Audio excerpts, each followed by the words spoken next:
അങ്ങനെ ഗംഗാവലിപ്പുഴയിലിടാൻ ഉദ്ദേശിച്ചിട്ടില്ല അവന്.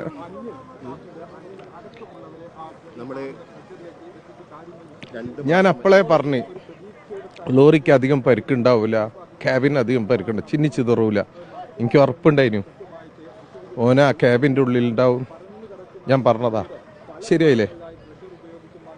ഉറപ്പായിട്ടും ഓനെയും കൊണ്ടിട്ട് നമ്മൾ പോവുള്ളൂ. ആ ഒരു ഉറപ്പാണ് കുടുംബത്തിന് നൽകിയിരുന്നത്.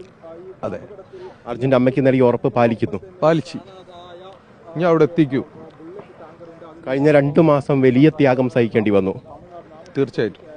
കാരണം ഈ തെരച്ചിൽ വീണ്ടും വീണ്ടും പുനരാരംഭിക്കുന്നതിന് വേണ്ടി മുട്ടാത്ത വാതിലുകളില്ല. ഒരു സാധാരണക്കാരനെ കൊണ്ട് എത്ര കഴിയും അതിന്റെ പരമാവധി നമ്മൾ ചെയ്തു. ഒരു ഡ്രൈവറെ കണ്ടെത്തുന്നതിന് എന്തിനു നിങ്ങൾ ഇത്രയേറെ മുന്നോട്ട് ഇങ്ങനെ സമ്മർദ്ദം ചെലുത്തണം എന്നുള്ള ചോദ്യങ്ങൾ പോലും പലവട്ടം നേരിടേണ്ടി വന്നു.